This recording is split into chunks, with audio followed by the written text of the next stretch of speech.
காலம் இவ்வளவு பொண்ணானது, அது காலம் போயிடுச்சுன்னா ரிட்டர்ன் கிடைக்காது. அந்த சக்கர தாளித்துல தான் அந்த காலத்துடைய அருமை நமக்கு தெரியும். அப்பதான் பதறுவோம். ஒரு அவகாசம் கொடுக்க மாட்டியா ஒரு ரிட்டர்ன் போறதுக்கு? நீ சொன்ன வேலையை நான் செய்வேன், உன்னை உண்மைப்படுத்துவேன்ற அளவுக்கு நம்ம பேசுவோம். அப்ப அல்லாஹ் அந்த ஆயத்துகளை சொல்லி அந்த இடத்துல நம்மளை அசிங்கப்படுத்துவான். நீ என்னென்ன நேரத்துல எப்படி எல்லாம் கேர்லெஸ்ஸா இருந்திருக்க பாரு.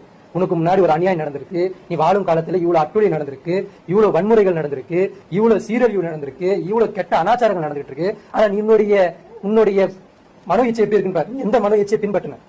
என்னுடைய கொள்கை பின்பற்றினியா இல்ல உன் மனசு சொன்னபடி நீ கேட்டியான்னு பாராடினோம்.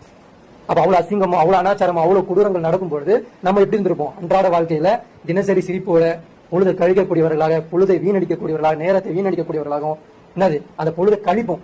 அந்த பொழுது வீணா அழிப்போம். எப்படி? வீணா படம் பாக்குறதுலயும், வீணா வெட்டி கதை பேசுறதுலயும், வீணா ஊர் சுத்துறதுலயும் அதை கழிப்போம். ஆனா அந்த நேரத்துல சட்ட நேரத்துல வேற இடத்துல என்ன நடந்துட்டு இருக்கோம்? ஒரு அசிங்கமோ, ஒரு அனாச்சாரமோ, ஒரு கொடூரமோ, ஒரு பாலியலோ ஏதோ நடந்துட்டு இருக்கோம். உன் மனசு அதுல என்ன இருக்காது?